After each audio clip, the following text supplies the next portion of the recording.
Salut à toutes et à tous, j'espère que vous allez tous très bien et que vous êtes en train de passer une excellente journée.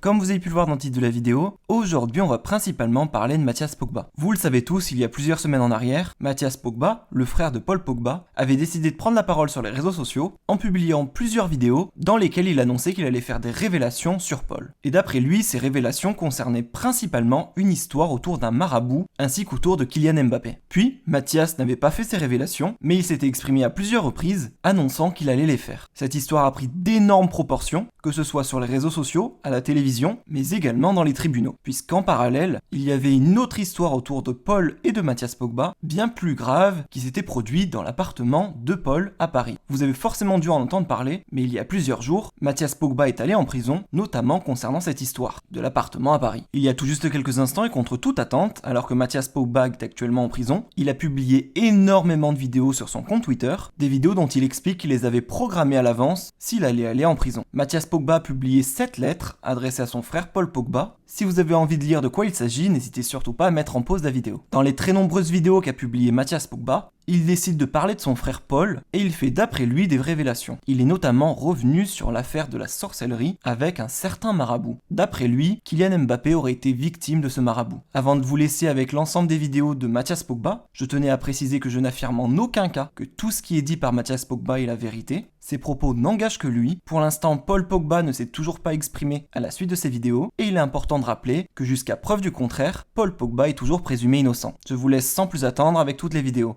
Et n'hésitez surtout pas à réagir en commentaire. Bonjour à tous, je suis Mathias Pogba. Si vous regardez cette vidéo, c'est que mon frère Paul Pogba aura trouvé un moyen de me faire taire, soit en s'en prenant à moi, directement, physiquement, soit en tentant de me discréditer en m'accusant de choses que je n'ai pas commises. Peut-être même en trompant la police, comme il l'a déjà fait par le passé avec mon cousin. Et cela dans le but de me faire enfermer. Il y a de grandes chances que je ne serai pas le seul, car il tentera de faire taire tous ceux qui pourront le dévoiler, usant de sa célébrité, de son argent et de ses relations et tous les moyens possibles. C'est pourquoi j'enregistre cette vidéo dans l'objectif que quoi qu'il m'arrive, tout soit révélé et que le vrai visage de mon frère, ce grand hypocrite manipulateur sournois, cet homme mauvais et égoïste, que ce criminel soit dévoilé au grand jour. Ainsi, dans cette vidéo, je vais révéler tout ce dont je vous ai fait l'annonce précédemment. Les masques vont tomber comme R. Kelly, Weinstein et Mendy. Et vous verrez que ce n'est pas beau à voir. Être célèbre ne veut pas dire que l'on est forcément quelqu'un de bien. Personne n'est au-dessus de la justice. Aussi, sachez que je ne voulais pas faire cette vidéo et que si je le fais, ce n'est vraiment pas par jalousie. J'aurais voulu ne pas être dans la situation actuelle que je vais vous expliquer et qui m'y oblige. Mais c'est mon frère qui m'y a poussé. Cela car ce petit frère que j'ai aimé est devenu un être malsain et que je ne reconnais plus. Prêt à tout pour arriver à ses fins, se réjouissant et prenant du plaisir à tromper, à dominer, à rabaisser, à humilier et à mépriser les autres. Et en particulier sa famille, sa mère et ses proches. Il a dépassé la limite au point de pousser sa famille dans la tourmente et de les plonger dans la tristesse continue, tout en continuant lui à se réjouir et à leur rire au nez. Il a dépassé la limite, au point de mettre nos vies en danger, tout en l'abandonnant à notre sort, tandis que lui se mettait à l'abri des dangers qu'il a lui-même créés. Nous avons enduré son mal et son injustice durant de nombreuses années en espérant qu'il changerait, mais il n'en est rien. Mais c'est plutôt de pire en pire.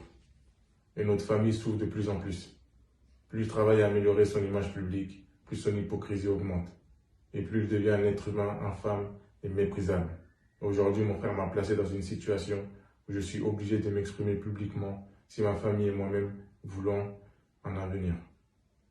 J'ai bien conscience que ce sont des graves accusations que je porte contre mon frère, mais une fois que vous aurez entendu mon récit, appuyé par des preuves, des éléments probants et des témoignages, vous pourrez juger de si j'exagère ou au contraire si j'ai minimisé la gravité de cette affaire.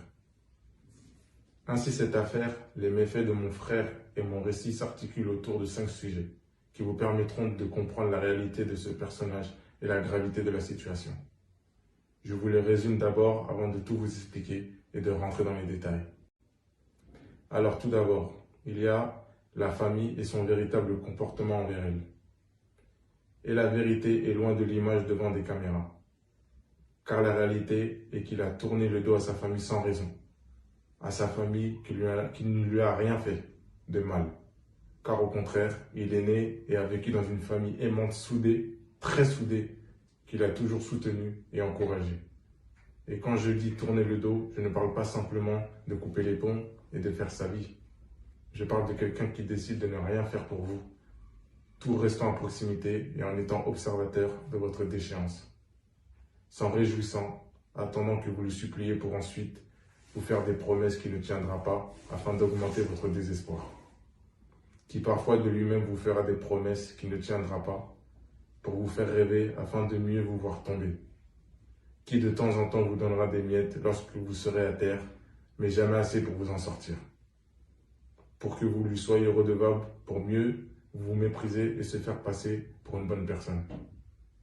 Alors que c'est un être qui préfère acheter des bijoux pour des dizaines de millions, quand des gens de sa famille proche sont gravement malades et le supplie de les aider à se soigner pour 1/100 du prix de ces bijoux. Quand je vous expliquerai tout en détail, vous découvrirez l'incarnation de la perfidie et de l'ingratitude. Le second sujet est la collusion de mon frère avec le crime organisé. Beaucoup seront choqués et auront du mal à le croire, mais c'est la vérité. Et c'est la raison pour laquelle notre famille et nos proches sont en danger aujourd'hui. Car sachez que mon frère, comme il l'avoue lui-même dans son documentaire, a toujours eu dans son entourage des criminels et des délinquants, et qu'il a encore aujourd'hui. Si ça n'était que de l'amitié, ça pourrait aller. Le problème est qu'il s'est servi de ses relations et de leur nom, d'une part pour se protéger dans la rue, et d'autre part pour faire affaire avec eux dans le but que ces criminels fassent des choses pour lui, et qu'ils fassent couler le sang pour lui. Et je n'étais pas au courant de ces agissements jusqu'à que mon frère trahisse ses hommes de main et qu'il s'enfuit sans prévenir personne, nous abandonnant à notre sort, ma mère et moi, laissant sa famille et ses proches devenir les cibles de ces bandits. Certains de nos proches s'étant déjà fait agresser et tirer dessus à cause de lui. Et si nous ne sommes pas allés voir les autorités, c'est uniquement par peur de représailles, n'ayant aucun moyen de tous nous protéger, comme mon frère l'a fait pour lui-même. Et il a fallu que je reproche à Paul son comportement pour qu'il daigne éloigner notre mère du danger, s'occupant uniquement d'elle et abandonnant les autres. Mais bien sûr, il l'a fait loger seul, sans aucune protection, tandis que lui est tranquille dans sa forteresse, derrière ses gardes du corps. De plus, cela n'était pas gratuit. Il fallait que ma mère se range de son côté et plaide en sa faveur, ce qu'elle a malheureusement accepté. Ainsi aujourd'hui, j'œuvre pour la suivi du reste de ma famille et je vous en dirai tout en détail.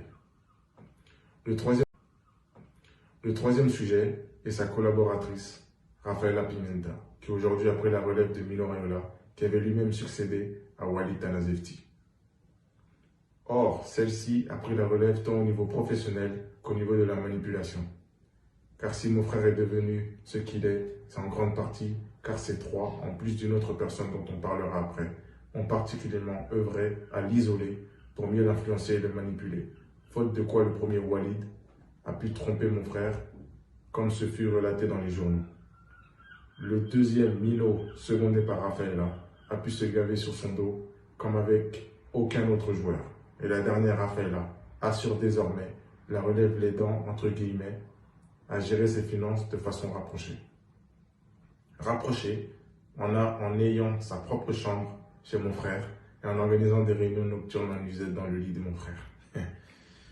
Et quand je dis qu'ils ont travaillé à séparer mon frère de sa famille, c'en est au point que lorsque j'ai appelé Rafa à l'aide car ma vie et celle de ma famille étaient en danger, elle m'a tout simplement ignoré, étant par cela soit complice de mon frère, soit faisant au moins preuve de non-assistance à personne en danger. Ainsi, je vous raconterai comment elle a infiltré notre famille jusqu'à quasiment tout gérer et devenir la seconde mère de mon frère. Le quatrième sujet, avec cette synthèse, vous devez commencer à cerner le personnage et vous n'êtes pas au bout de vos surprises, car cet individu, appelé mon frère, est devenu depuis de nombreuses années un adepte de la sorcellerie, devenant le suivant d'un sorcier, connu comme le marabout Ibrahim, appelé Grande, un proche de l'ancien joueur Alou Diarra, qu'il aurait connu grâce au joueur Serge Aurier. C'est d'ailleurs de ce sorcier que je parlais précédemment, comme l'autre personne ayant œuvré à isoler mon frère, car les sorciers aiment détruire les familles. Les musulmans comprendront de quoi je parle, et d'autres riront en entendant cela, surtout à cette époque matérialiste. Mais le plus important ici, ce n'est pas ce que vous y croyez ou non, ou si cela marche ou pas. L'important est ce qu'implique cette pratique comme des choses immondes et odieuses, et ce qu'elle révèle comme noirceur intérieure et méchanceté de ses pratiquants. Car, pour les rituels démoniaques, il vous sera demandé, en plus de votre argent, de blasphémer, d'accomplir des actes immoraux tels que le meurtre, le sacrifice d'innocents, le viol, la pédophilie, d'abandonner votre famille, de vous en prendre à votre famille et bien d'autres mauvaises choses. Quant à ce que mon frère a fait, tout d'abord, parmi ce qu'il y a de sûr, c'est que les criminels agissant en son nom ont fait couler le sang. De plus, pour les objectifs de mon frère lors de ses pratiques maléfiques, sachez que mon frère à plusieurs reprises a jeté des sorts à ses coéquipiers footballeurs, dont le prodige Kylian Mbappé. Que ce soit par jalousie ou pour gagner une rencontre. Mais nous en verrons plus avec plus de détails et plus de preuves, plus loin dans cette vidéo. Ainsi, on arrive au cinquième et dernier sujet, l'islam de mon frère. Et peut-être que là, vous voyez le problème, car l'islam et la sorcellerie sont incompatibles.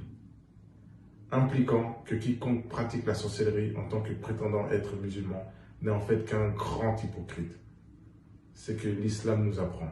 Il s'agit d'un mécréant se faisant passer pour un musulman afin de mieux les tromper. Et c'est d'ailleurs ce que souvent les marabouts sorciers demandent à leurs adeptes, prétendent être musulmans pour mieux se cacher, mieux blasphémer et mieux répandre le mal. Ainsi, vous avez vu mon frère instrumentaliser l'islam et à la cause palestinienne pour se faire bien voir et gagner le soutien du monde musulman et des banlieues. Aller à la Mecque afin de bien se faire filmer pour les réseaux sociaux, pour avoir l'image d'un pieux, lui qui aime fréquenter les lieux des débauches de la nuit. Aussi, vous l'avez vu, se rapprocher des gens influents et célèbres dans la communauté musulmane, comme le combattant MMA, Khabib Nurmagomedov. Tout cela alors que, dans le même temps, il avait recours à fond à la sorcellerie. Et si vous doutez, sachez qu'il a reconnu cela et que de nombreux proches peuvent en témoigner, ce que vous constaterez par la suite. Il l'a fait dans le but de nous faire croire qu'il regrettait et voulait changer, voulant surtout éviter que cela s'ébruite, mais le masque n'a pas tenu longtemps, retournant rapidement ses anciennes pratiques d'hypocrite, cherchant à isoler les gens pour mieux les discréditer, en faisant tout pour les faire taire, usant même d'intimidation. Et dans sa riposte, il nous a montré qu'il ne respectait pas aucunement les musulmans et au contraire qu'il les méprisait. Je vous expliquerai également tout ça par la suite. Ainsi, avec ce résumé, les contours et les grandes lignes du personnage sont dessinés. Et vous commencez à voir à quel individu malfaisant vous avez affaire, bien loin de l'image médiatique qu'il a construite pendant toutes ces années, comme il le dit lui-même à la fin de son dernier documentaire. Donc à présent, finissons le tableau et rentrons en détail dans les révélations, car il a beaucoup de dossiers à déterrer. Accrochez-vous, car vous risquez d'être encore plus choqués. D'ailleurs, je pense que mon frère lui-même risque d'être étonné que des affaires sombres qu'il pensait être le seul à connaître, lui et son petit comité, soient dévoilées au grand jour. Alors commençons. Mais tout d'abord, rappelez-vous que cette vidéo est une assurance pour m'assurer que s'il m'arrive quelque chose, toute la vérité soit révélée au monde. Ainsi, elle constitue une condensée de révélations brutes où je citerai les faits et les informations à ma disposition, tout en décrivant moi-même les preuves et les témoignages. C'est le manque de temps qui m'oblige à ainsi. Et si le temps m'est donné, je réaliserai une série de vidéos en plusieurs épisodes où je prendrai le temps de présenter chaque preuve et d'inviter tous les témoins et toutes les victimes. Mais tout cela est facilement vérifiable par des enquêteurs. Ainsi, selon le moment de publication de cette vidéo, la série d'épisodes existera peut-être. Maintenant que cela est dit, commençons. Sachez que cette histoire m'attriste car à l'origine nous sommes une famille de 3 frères et 2 cousines que nous considérons comme nos sœurs, avec notre mère qui s'occupait de nous toute seule après un divorce arrivé très tôt. Nous étions une famille très soudée et solidaire, tenant les uns aux autres Et même avec un peu de moyens, nous étions heureux. C'est une ambiance familiale, sans aucune jalousie. Nous étions fiers du succès de ses membres, et en particulier du succès de mon frère. Depuis l'enfance, nous l'avons soutenu, encouragé, étant heureux pour lui, et triste quand il était triste. Nous avons toujours été là pour lui, prêts à tout pour lui, mais il a oublié tout ça. Enfant, très tôt, nous avons ensemble énormément pratiqué le ballon. Et nous, ses grands frères, étions protecteurs et exigeants. Et l'emmenions souvent jouer contre des joueurs plus âgés, car nous voulions le voir progresser. Et même s'il ne l'avouera pas, mon frère Florentin fut pour lui une grande source d'inspiration, pour apprendre à jouer du pied gauche, et aussi une grande source de motivation, car Florentin fut le premier de la fratrie à signer pour devenir professionnel. C'est peut-être de là qu'est né envers nous sa rivalité non réciproque, et son envie constamment de nous dominer sur tous les plans. Nous souhaitons jamais pour nous la réussite, alors que nous tous étions toujours à fond derrière lui. Ainsi, toute la famille était fière lorsqu'il intégra le monde du football, intéressant de grandes équipes. Ainsi, lorsqu'en 2012, assailli de doutes pour son avenir, mais ayant un penchant pour Manchester, c'est moi qui ai convaincu Paul de signer à la Juventus de Turin, ce qui fut la meilleure décision de sa carrière. Là-bas, il acquit ses lettres de noblesse, écrivant une part de l'histoire du football. Notre relation allait assez bien jusqu'en 2015. En fait, jusqu'à là, nos relations étaient assez bonnes, même si elle avait commencé à se dégrader lentement avant cela, du fait de l'influence de ses agents et représentants, avec en tête Walid, puis Mino et Rafaela. Cette dernière qui d'ailleurs eut une relation avec Walid. Ils ont procédé méthodiquement en s'employant à pousser mon frère à mettre de la distance entre lui et ses amis. Puis l'étape suivante à viser à limiter la proximité et l'influence de la famille, avec pour objectif qu'il n'écoute plus personne, hormis eux, en lui faisant croire que les idées venaient de lui. Mais nous comprendrons cela tardivement. Ainsi, en 2015, ce fut l'année où les choses commencèrent vraiment à changer. Car cette année, il fit de lui-même une montagne de promesses à l'ensemble de la famille des différents pays, lui promettant d'améliorer leur situation, de les aider, de les soutenir et carrément de changer leur vie, suscitant de lui-même l'espoir de ses proches, eux qui n'attendaient pas autant. En passant, il faut savoir que cette même année, il se rapprocha vraiment de son marabout sorcier qu'il connaissait d'avant par le biais de ses amis. Une relation qui dure depuis, chose que nous apprendrons en 2022 par le biais d'un proche qui a participé à cela malgré lui, ce qui fut confirmé par l'intéressé lui-même, mais nous reviendrons dessus plus tard. Ainsi, donc Paul promit de s'occuper de la famille, de prendre soin d'eux, de leur acheter des maisons, de leur financer des business. Et pour les plus démunis de la famille, dont nous savons que certains habitent des ghettos et dorment dans des appartements remplis de rats, il promit de les sortir de la précarité. Aussi, il promit à sa famille la plus proche de la faire bénéficier de ses contrats de sponsor, comme celui avec Adidas. En fait, il fit miroiter de lui-même à la famille, un avenir d'une famille soudée, radieuse, profitant ensemble de sa réussite. Mais bien sûr, ce fut la désillusion. Comprenez bien que nous ne convoitons pas sa richesse, mais que c'est plutôt lui seul qui s'est mis à faire des promesses à sa famille pour ensuite n'en tenir aucune et les abandonner. Et toute la famille peut témoigner de cela. Témoignage que vous verrez si j'ai la possibilité de faire ces révélations en plusieurs épisodes. Ainsi, en 2016, il intégra Manchester United après un transfert au montant historique, signa un grand contrat avec Adidas et éteint le pic de sa notoriété. Et cela ne put se faire qu'après des tractations houleuses avec son ancien agent, Walid Tanazetti, qui après des années d'emprise sur lui, avait réussi à lui dérober ses droits à l'image en lui faisant signer des contrats de cession de droits à son insu. Ainsi, sous la menace d'un sabordage du transfert et du contrat de sponsoring, il a fallu débourser plus d'une dizaine de millions d'euros pour récupérer les droits afin que les transferts puissent se faire. Au passage, Mino, qui collaborait avec Walid, a pu prendre la relève dans l'emprise et se gaver de plus d'une trentaine de millions d'euros sur le dos de mon frère. C'est d'ailleurs à ce moment-là que Mino plaça Rafaela au plus près de mon frère, Elle qui l'avait déjà travaillé au corps, avec des réunions professionnelles nocturnes en nuisette, dans le lit de mon frère, au moins dès 2014, date où nous avons été témoins. 2016 marque aussi un changement du tout au tout. Mon petit frère devient complètement distant et hautain avec la famille, et même avec sa propre mère. Il oublie toutes ses promesses, et quand la famille les lui rappelle, notamment les plus démunis, il fait semblant d'oublier, change de sujet. Lorsqu'il répond, c'est pour finalement refuser d'aider en rabaissant, humiliant et méprisant les gens. Ainsi, mon frère jumeau et moi-même, avec des moyens bien moindres que notre petit frère, avons essayé d'aider au maximum pour soulager les difficultés de notre famille, assez nombreuses, ainsi que nos amis proches. Ainsi, parmi le cas des promesses non tenues envers nos proches les plus en difficulté, il y a celui de notre tante, la sœur de ma mère, vivant en Belgique, dans les quartiers pauvres, étant handicapée suite à des opérations aux deux genoux, étant dans l'impossibilité de travailler.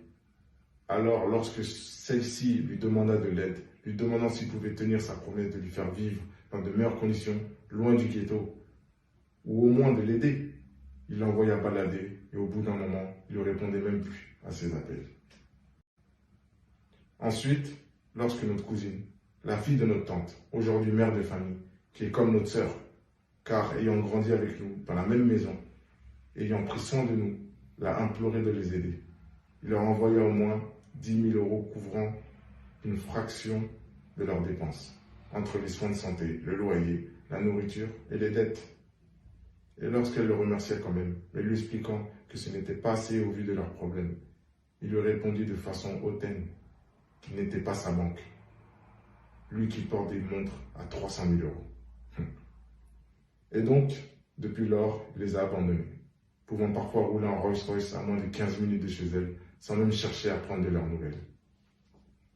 Aussi, ce que vous devez vraiment comprendre ici, c'est le niveau immense d'ingratitude de mon frère envers notre tante directe, la grande sœur de notre mère, une femme de cœur et de valeur qui a toujours été là pour notre famille, notamment au début, quand nous n'avons rien. Elle nous a assistés tant moralement que financièrement. Et maintenant, vous voyez comment mon frère traite celle qui devrait être considérée comme sa mère, alors que par le passé, à certains moments, il fut nourri grâce à elle. Et donc, vous comprendrez aisément que cette situation puisse attrister et faire pleurer notre tante, non pour le manque d'argent, mais pour l'incompréhension du mauvais comportement de mon frère envers elle. Cela sans même parler de notre cousine, de notre sœur, qui prie de nous lorsque nous étions jeunes.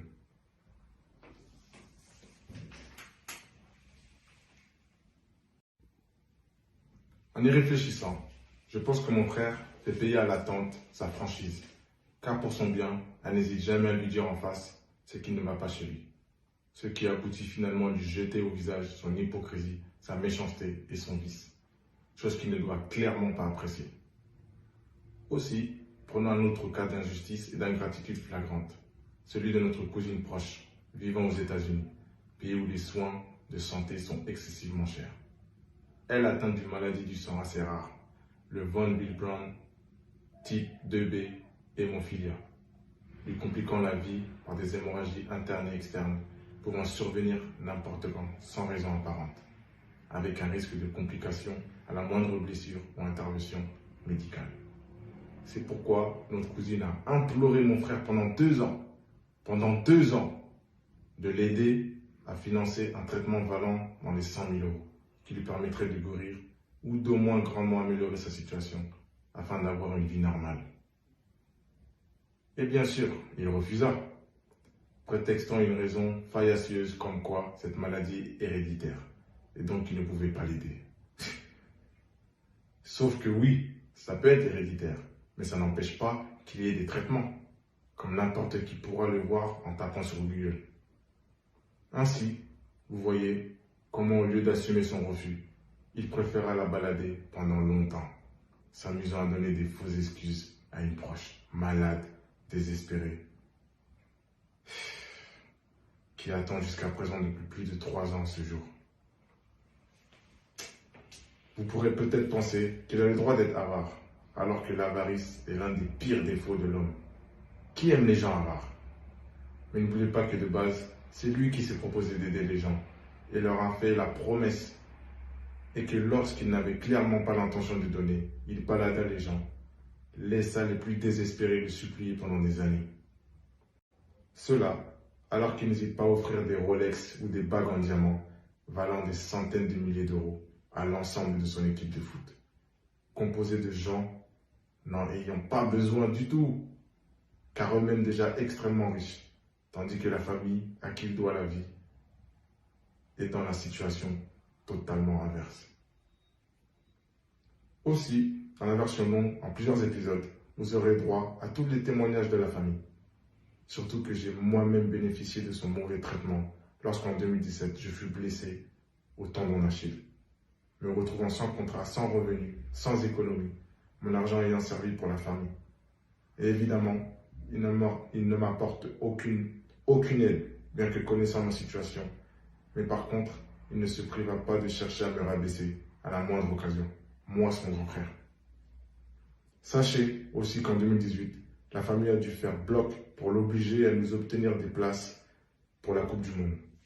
Autrement, aucun membre de la famille n'y aurait assisté, chose qui ne l'aurait pas dérangé, ce qui témoigne encore d'un manque d'estime pour sa famille.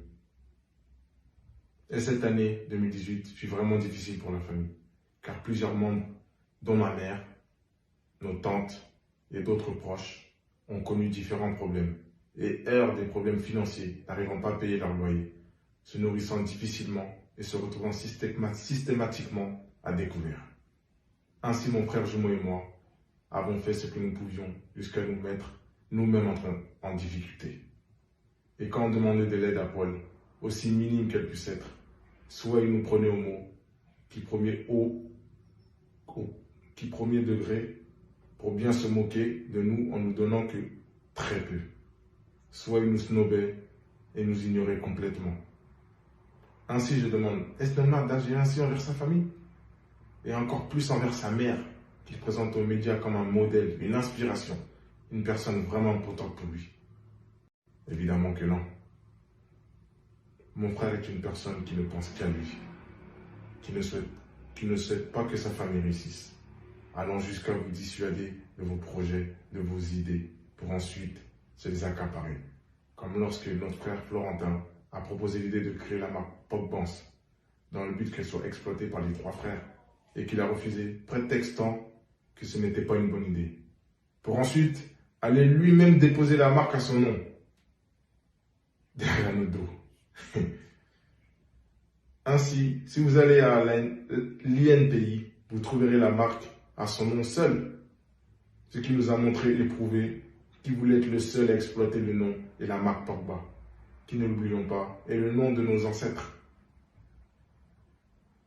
Il est également quelqu'un de cupide et tellement avide qu'il essayera malgré toute sa richesse de vous prendre le peu que vous avez. Comme quand nous décidâmes à trois d'acheter une maison pour notre mère en SCI, pour Société Civile Immobilière, chacun mettant selon ses moyens. Alors tout d'abord, il laissa mon frère jumeau faire un prêt bancaire à intérêt, bizarre en tant que musulman. Ce que Florentin fit, car sans quoi Paul se retirait du projet. Et avec tout ça, plus tard, il essaya de nous forcer à signer des papiers pour nous évincer complètement. Nous envoyons même ses avocats pour prendre le contrôle de la SCI, devenant ainsi le seul propriétaire. Prétextant que puisqu'il était le plus grand contributeur, il pouvait révoquer nos droits comme bon lui semble, comme si nous n'avions jamais investi. Voilà qui est mon frère.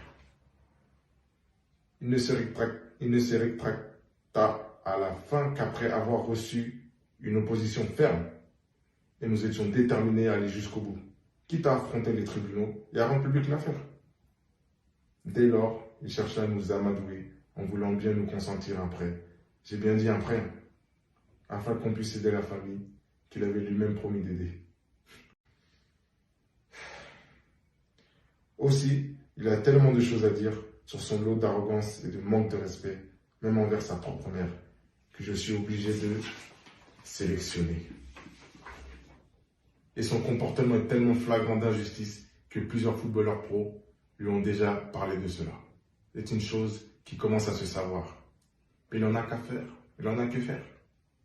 Et là, je n'ai même pas parlé de son indifférence et de son mépris envers notre famille en Afrique.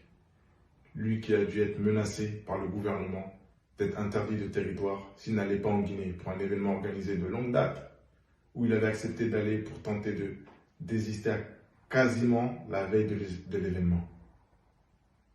D'où son dernier déplacement là-bas. Et lorsqu'il séjourna en Guinée, il a pu voir la situation difficile de la famille et repartir comme si de rien n'était, sans faire aucun geste pour eux. Lui qui prétend aider l'Afrique, tout comme il a prétendu aider les démunis dans les rues de Manchester dans son documentaire.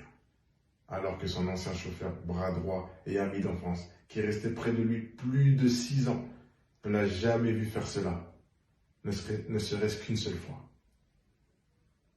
Ainsi, à la fin, je n'arrive à penser que mon frère a honte de ses origines, de sa propre famille. Et c'est pourquoi dans son documentaire, hormis notre mère, mon frère et moi, aucun autre membre de la famille n'est présenté. Et pourtant, ils étaient bien là à l'image. Je dis cela, et même nous ne sommes apparus que très peu à l'image. Bien moins que le taux d'apparition de son avocate Rafaela et de son agent Mino. Aussi, ce manque de respect et de piété filiale est la raison pour laquelle certains membres de la famille ne lui adressent plus la parole depuis très longtemps. Maintenant, vous devez commencer à y voir plus clair sur Paul Pogba, sur comment il s'est construit une image de lui-même et de sa famille totalement fausse pour tromper le public. Vous pouvez commencer à voir comment les seules choses qui lui importent sont de préserver son image, de gagner de l'argent et d'en dépenser le moins possible. Cela valant à ses yeux bien plus que sa famille. C'est triste. Avec tout ce qui vient de vous être expliqué, il est facile de voir que mon frère a perdu tout sens commun. Les limites ont été dépassées depuis longtemps. Malheureusement, nous, sa famille, n'avions pas le recul nécessaire pour nous en apercevoir à temps. Avant qu'il ne soit trop tard. Avant que mon frère ne bascule complètement du côté obscur. Ce n'est que lorsque les conséquences négatives de ces actes ont commencé à nous atteindre, au point de mettre nos vies en danger, que nous avons réellement compris dans quelle impasse nous nous trouvions. Que mon frère s'était impliqué avec des gens très dangereux du crime organisé, et nous, sa famille et ses proches, avaient tous été impliqués, et que mon frère était bien décidé à nous laisser dans ce bourbier. Car voyez-vous, lorsque vous grandissez en banlieue populaire, il est presque impossible de ne pas avoir dans son entourage des amis, des connaissances qui ont basculé dans la délinquance, voire dans la grande criminalité. Et nous, notre famille, et donc mon frère Paul, n'échappe à cette règle. C'est pourquoi dans son reportage, il dit qu'il connaît des gens en prison et qu'il en a connu d'autres qui sont morts du fait d'avoir pris ce chemin. Ainsi, c'est normal pour un jeune de banlieue d'avoir ce type de fréquentation et de connaissances.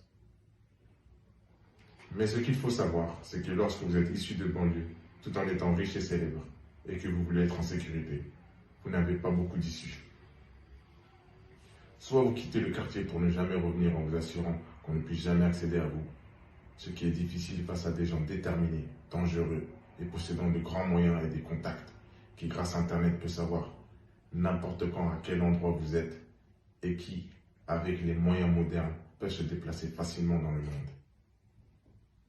Soit vous montrez que vous vous sentez redevable envers le quartier, qui vous a vu grandir et vous décidez de rendre l'appareil, en faisant bénéficier les habitants d'une grande part de votre réussite, de sorte à ce qu'ils vous aiment, ce qui implique d'aider vraiment, de rester humble et de montrer que vous n'avez pas changé, ce qui fera que les gens vous aimeront, vous respecteront et iront jusqu'à vous défendre, car vous ferez partie des leurs et que vous êtes de la famille.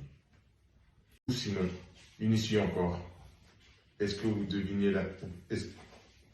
deviniez la cible des roquettes par les caïds du secteur, qui par la force des choses assureront votre sécurité contre les caïds des autres quartiers. Et énormément de footballeurs, de sportifs et de célébrités issus des quartiers sont dans cette situation. La dernière issue étant de devenir soi-même un caïd, dans la lumière ou dans l'ombre, s'intégrant à une équipe de criminels déjà en place. Et vous l'aurez compris, c'est pour cette dernière voie que mon frère a opté. Mais pour ce faire, il fit preuve d'une grande fourberie. En effet, très jeune, il quitta le quartier pour jouer à l'international. De ce fait, il mit d'abord une distance entre lui et le quartier. Le problème étant que sa famille y résidait toujours et qu'il serait obligé d'y revenir. Ainsi, sûrement sur conseil de Walid au début, il décida, par le biais de ses amis d'enfance, de se rapprocher de personnes respectées dans la rue, notamment de gens qui se trouvaient en prison pour de longues périodes. Alors, il prit contact avec eux en obtenant leur numéro mobile secret pour pouvoir les appeler et se rapprocher d'eux. Il paya les frais d'avocat par le biais de leur famille. Il leur fit de la lèche à leur sortie de prison occasionnelle en les considérant comme des grands frères, les arrosant et leur famille par des cadeaux et de l'argent. Bien sûr par des sommes bien moindres que ce que lui coûterait une protection, puisqu'il faisait partie de la famille. C'est ainsi qu'il put utiliser leur nom dans la rue. Et ces rapprochements sont connus partout à Roissy. C'est pourquoi il pouvait marcher dans la rue sans être inquiété et sans avoir à débourser quoi que ce soit, même si cela ne lui a pas empêché d'attirer le mépris du reste de la population du quartier. Car il était clair que cette personne, mon frère, était pour tous qu'un pingre égoïste. Ainsi, il s'assura d'être considéré comme la famille par ces gens dangereux, afin de bénéficier de leur protection. Et cela sans avoir vraiment fait profiter le quartier de sa réussite. Mais le terrain de foot à son nom ne fut pas financié par lui, mais par Adidas, dans un objectif marketing. Ainsi, jusqu'à là, on peut se dire qu'il a été malin malgré sa radinerie, qu'il a réussi à bénéficier de l'influence sans se mouiller. Mais malheureusement, les choses se passent rarement aussi bien que prévu. Ainsi, son immense fortune attira la convoitise de d'autres équipes de France. Ainsi, grâce au nom des caïds qu'il utilisait, qui eux se trouvaient encore en prison, il se mit en contact avec des équipes à l'extérieur dans le but d'être protégé, que ces gens puissent riposter pour lui et qu'il puisse agir à sa demande. Et ce que nous savons depuis que mon frère nous impliquait malgré nous, c'est que ces gens ont effectivement agi pour lui, qu'ils se sont occupés des équipes qui voulaient s'en prendre à lui en faisant couler leur sang et en envoyant un message à l'ensemble de l'Île-de-France. Comme quoi, personne ne touche à Paul Pogba. Il semble également qu'ils aient accompli beaucoup d'autres choses pour lui.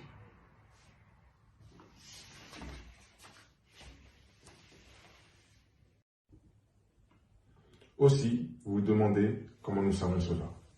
La vérité, c'est que pendant longtemps, nous ignorons cela, jusqu'à dernièrement où ces gens ont décidé de s'en prendre à nous, parce que mon frère a décidé de ne pas honorer les termes de leur accord, car prendre les armes pour lui n'était pas gratuit. Or, mon frère ne leur a pas donné ce qu'il leur avait promis, et il s'est rapidement enfui dans ses demeures sécurisées à l'étranger.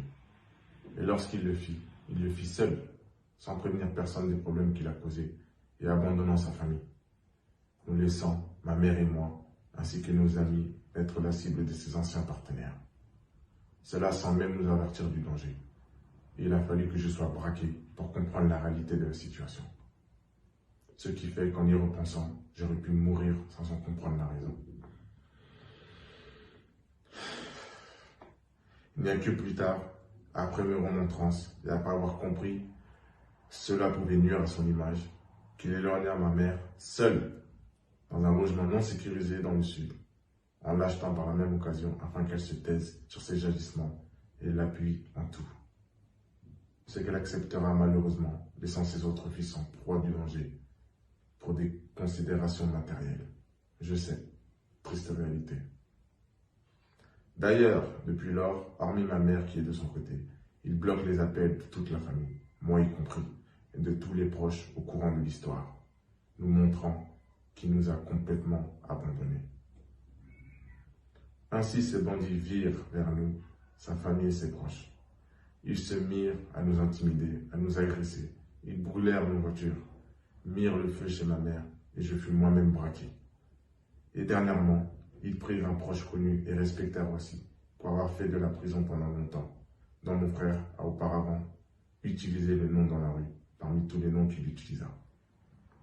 Ces bandits étaient également tombés sur ce proche pour l'intimider, et ainsi, il avait cherché à plaider en faveur de mon frère, afin d'arranger la situation et d'éviter qu'il le blesse gravement, lui et sa famille. et d'éviter qu'il le blesse gravement, lui et sa famille. Et il avait ainsi fait gagner du temps à mon frère, qu'il avait prétendu qu'il arrangerait la situation, vu qu'il en était là à l'origine. Mais au final, mon frère ne fit rien, et les bandits attrapèrent ce proche pour lui tirer une balle dans la main, afin de faire passer un message à mon frère, comme quoi la vie de ses proches était en danger, et ils firent une vidéo de cela dans laquelle ils s'exposent leur relation avec mon frère, et qu'ils ont pour lui. Mais mon frère n'en a jusqu'à ce jour rien à faire. Alors aujourd'hui, ma famille et moi-même, nous nous retrouvons dans une impasse. Ne connaissant pas l'identité de ces agresseurs, nous pouvons les dénoncer afin qu'ils soient tous arrêtés. Car s'ils ne sont pas tous arrêtés, il y aura toujours un risque de représailles et personne ne pourra rien pour nous avant le drame. Nous ne pouvons pas nous protéger, ni même compter sur la police pour cela. Car il y a trop de monde en danger. Et bien sûr, nous n'avons pas les moyens de nous mettre tous en sécurité ou même de déménager assez loin. Ainsi, il ne nous reste que la solution de dévoiler au grand public mon frère afin qu'il assume ses responsabilités et de nous débrouiller par nous-mêmes pour compenser ces bandits. Le problème étant que là encore, les choses ne sont pas si simples. Car mon frère, ce lâche qui a abandonné sa famille, est déterminé à empêcher cette histoire de s'ébruiter. Ainsi, je m'attends au pire de sa part. Ainsi, encore une fois, voilà une facette de mon frère que peu de gens connaissent. Ainsi, dans la série d'épisodes, qui j'espère verra le jour, vous verrez les témoignages de tous ceux qui ont souffert et ont été blessés par sa faute.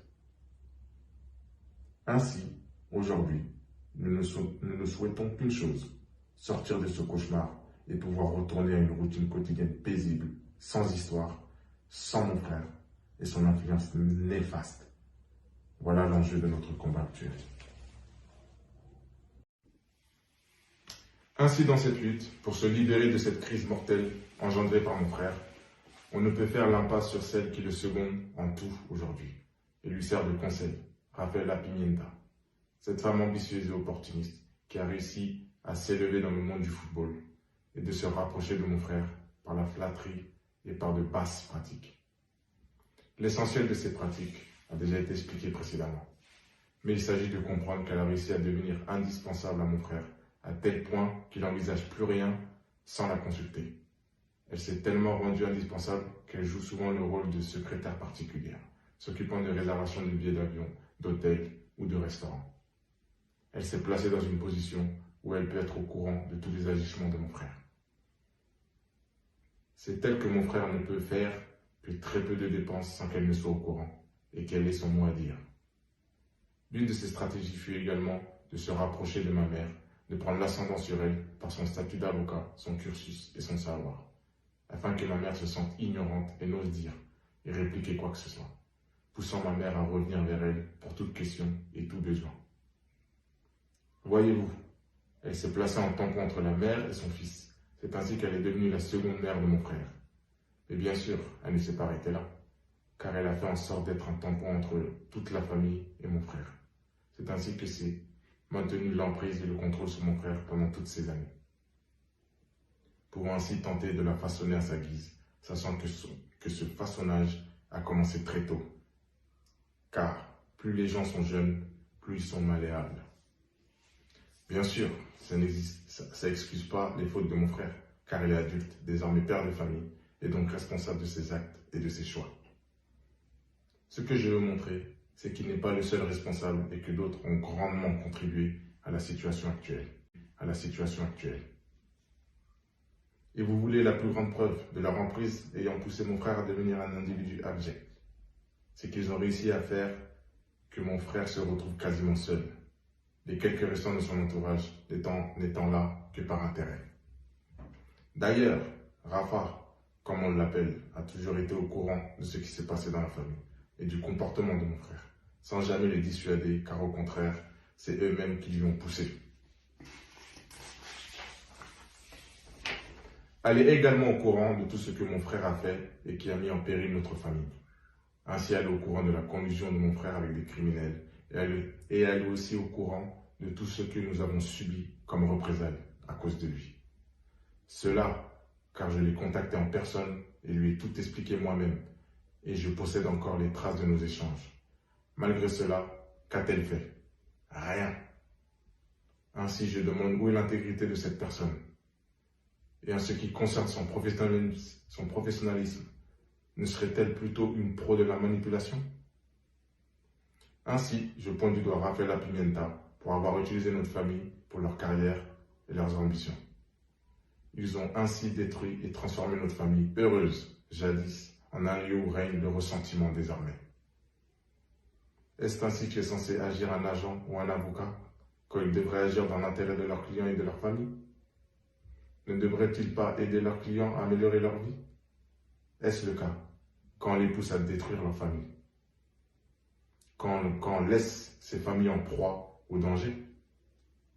Ainsi, j'incite tout footballeur et sportif de haut niveau, envisageant de travailler avec elle et l'écurie Raiola, à se poser les bonnes questions. Et s'ils veulent laisser ce genre d'individus entrer dans leur vie pour leur confier leur avenir, la leur et celle de leur famille. Ainsi, à présent, vous comprenez mieux le cheminement qui a emmené mon frère à se corrompre. Et dans cette voie qu'il a prise, la relation qu'il a nouée avec son marabout sorcier fut décisif.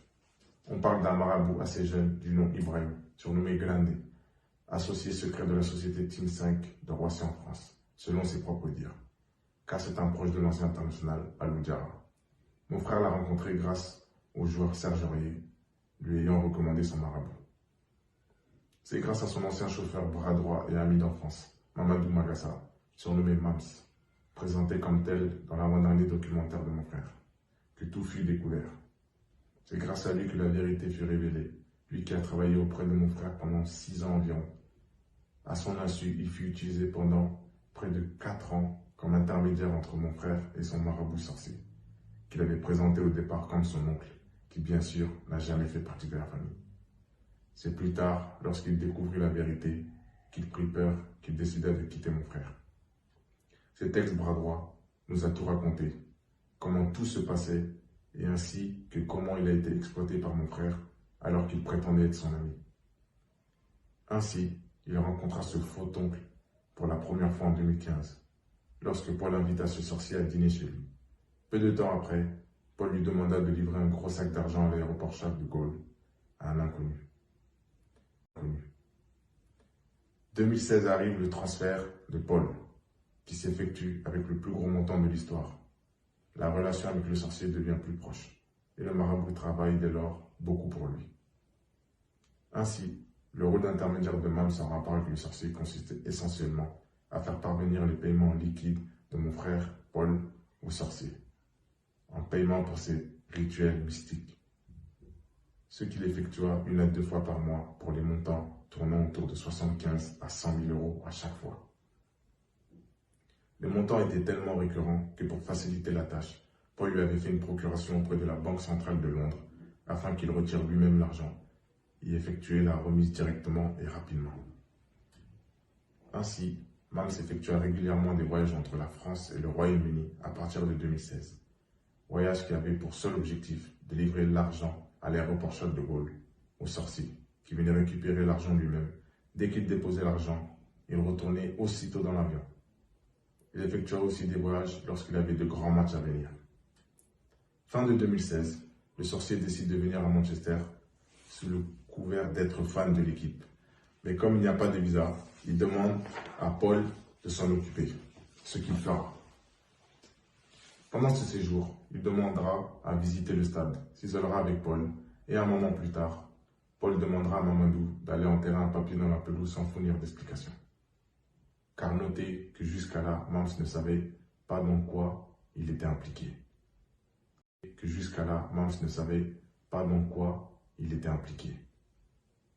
Or ce papier enterré est connu comme pratique des marabouts sorciers qui demandent à leurs adeptes d'aller enterrer des talismans, action qui s'inscrit des rituels afin de jeter des sorts maléfiques. À cette époque, Mams se pose de plus en plus de questions avec ses pratiques douteuses sans qu'on lui fournisse d'explications. Mais au bout d'un an de rencontre avec le sorcier, les deux commencent à sympathiser. Et celui-ci se met à s'ouvrir et commence à parler de lui.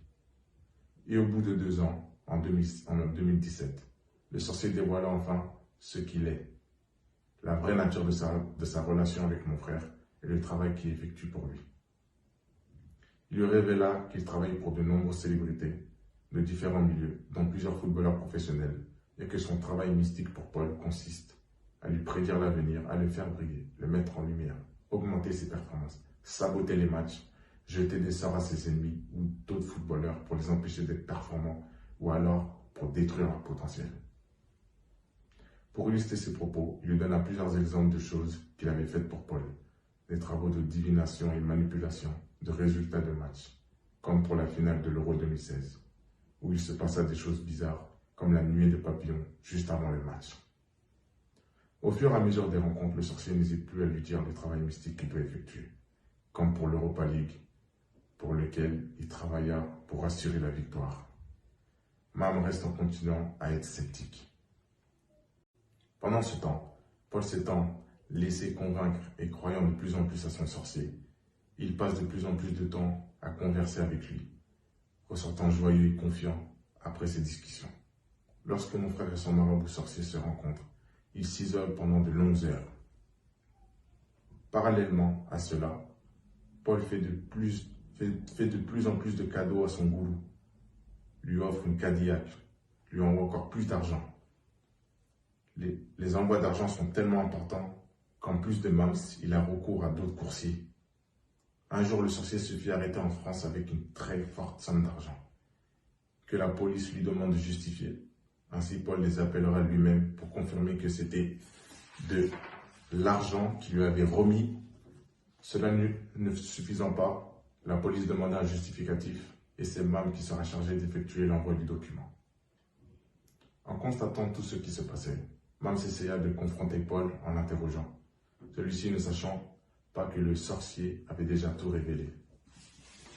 Même la façon dont il dépensait l'argent reçu, en investissant dans différents business comme le Team 5 de Al Ujara, Paul continua à mentir en lui présentant toujours comme son véritable oncle, qui gérerait ses donations humanitaires en Afrique. Oncle qui serait un pieux musulman faisant des prières pour lui. Ainsi, constatez vous-même le niveau d'hypocrisie au point de faire passer un sorcier qui prétend connaître l'avenir que seul Dieu connaît et qui se revendique comme travaillant avec les démons pour quelqu'un de pieux, proche de Dieu. Et bien sûr, cette aide en Afrique ne s'est jamais manifestée, sauf peut-être pour aider le patrimoine du sorcier sur le continent à grossir.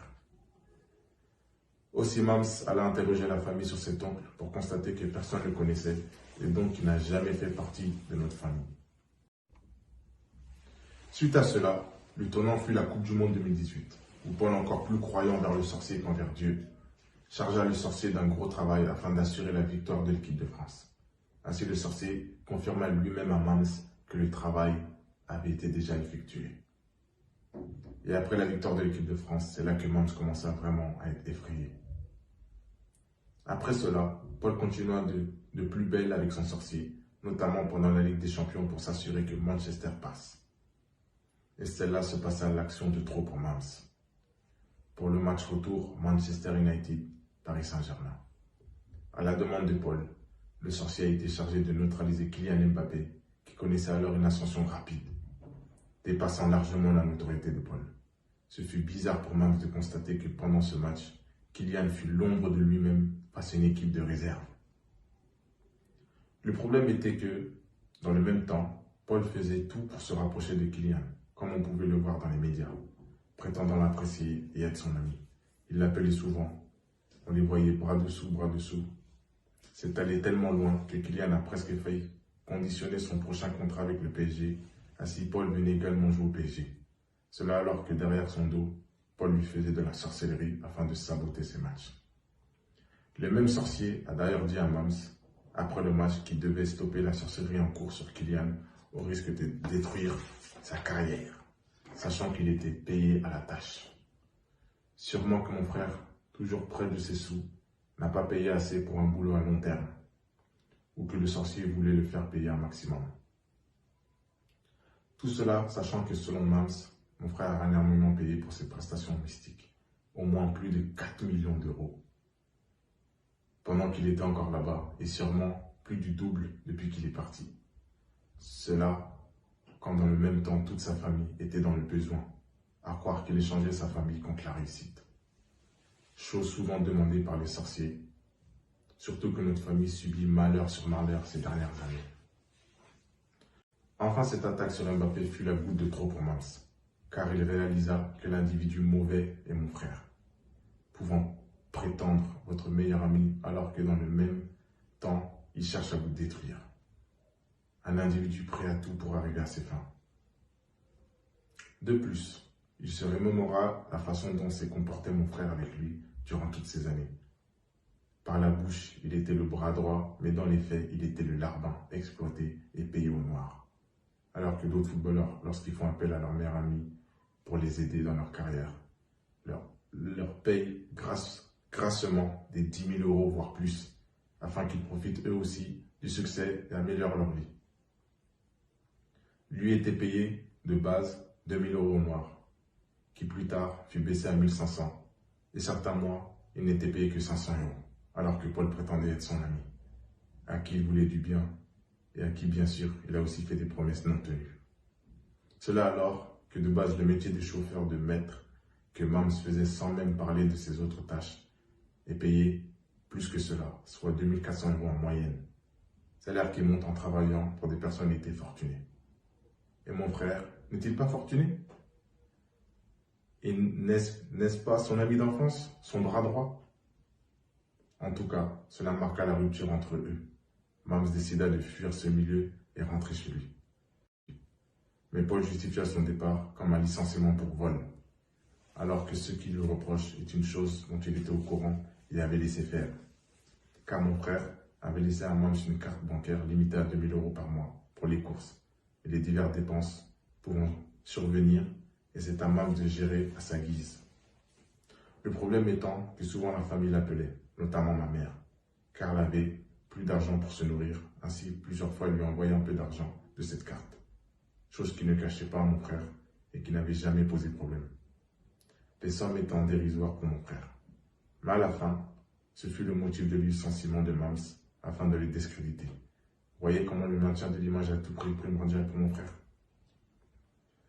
Aussi, lorsque les agissements de mon frère ont commencé à se savoir, plusieurs de ses proches de l'époque ont cherché à le raisonner, à chaque fois.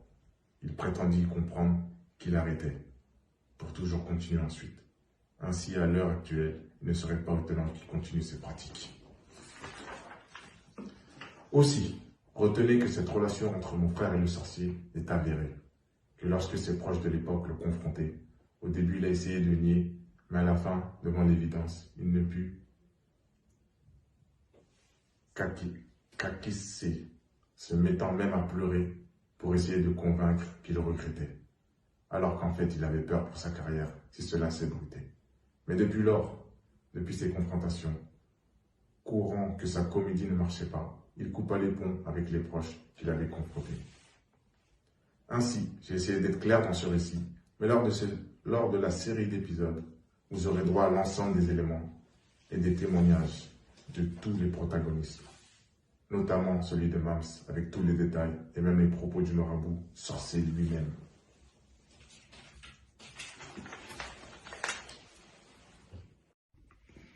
Ainsi, sachez que la nature de l'hypocrite est de cacher sa vraie nature et il est très difficile de les débusquer. Il faut les côtoyer pendant longtemps pour s'apercevoir qu'il y a un problème et les fréquenter pendant des années pour réussir à vraiment les connaître. Mais à long terme, la vérité apparaîtra toujours, car il y a toujours des incohérences entre l'intérieur, les paroles et les actes. Ainsi, tout ce que vous venez d'entendre est ce que ma famille et nos proches ont vécu pendant une dizaine d'années.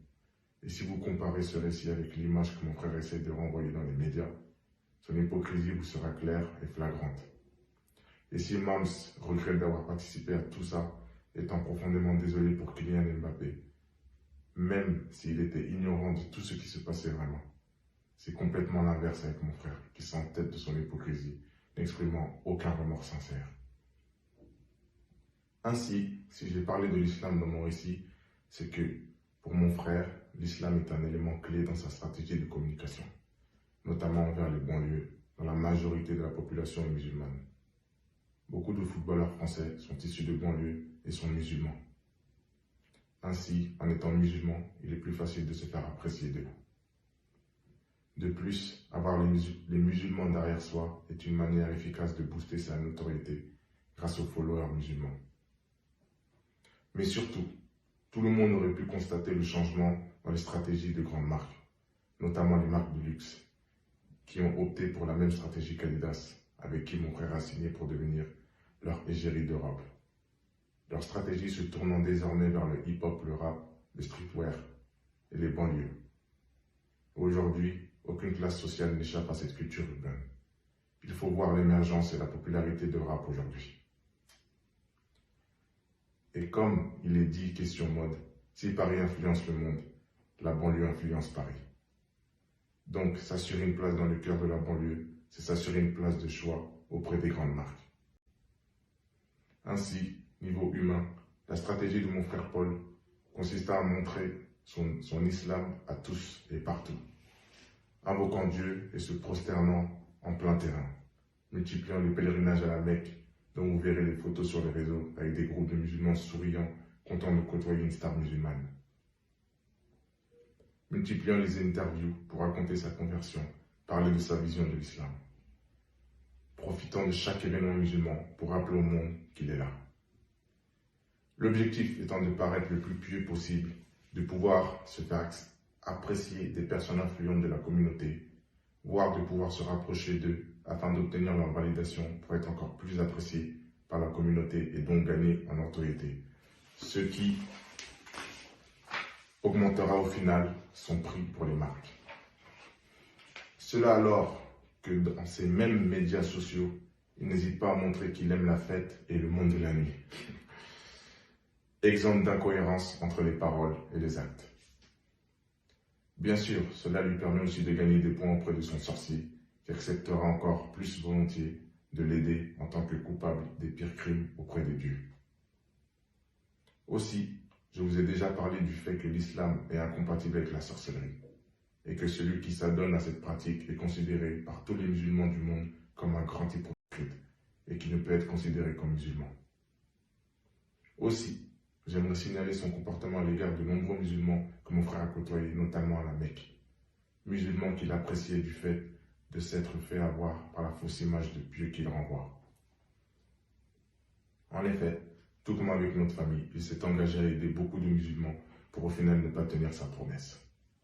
Il s'est engagé auprès d'associations s'occupant de familles musulmanes en difficulté, de par le monde pour les aider régulièrement. Or, après avoir envoyé quelques miettes à une association, il fait la sourde oreille à tous et changea de numéro. Et les gens l'attendent toujours, tristes de l'avoir simplement rencontré, lui qui a alors suscité tellement de faux espoirs.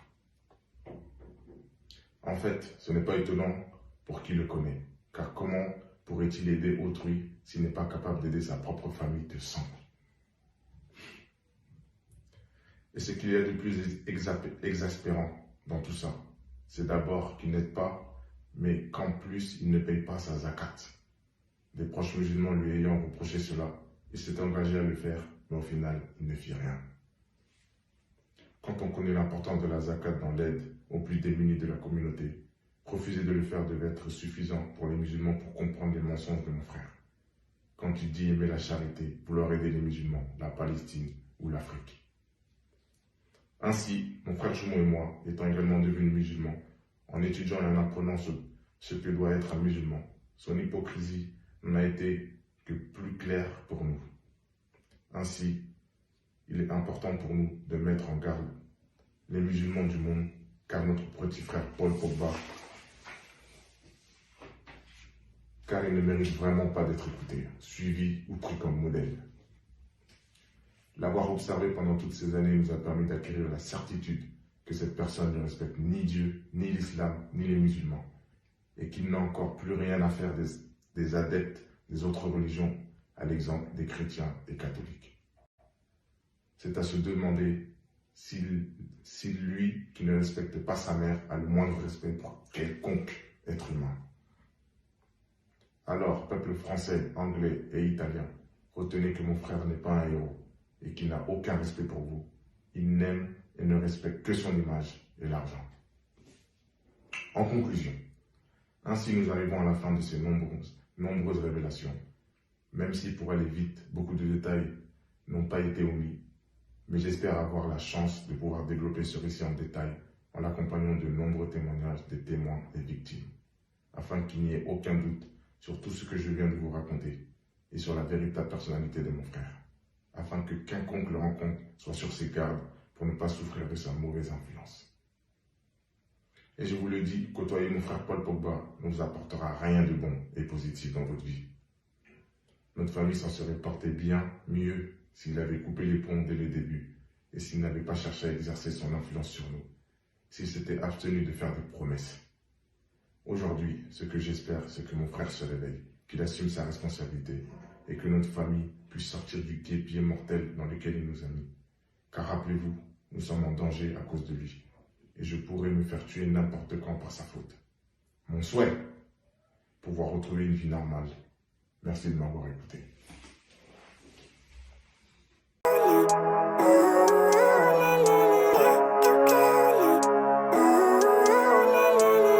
Living life, every day, late at night, not okay.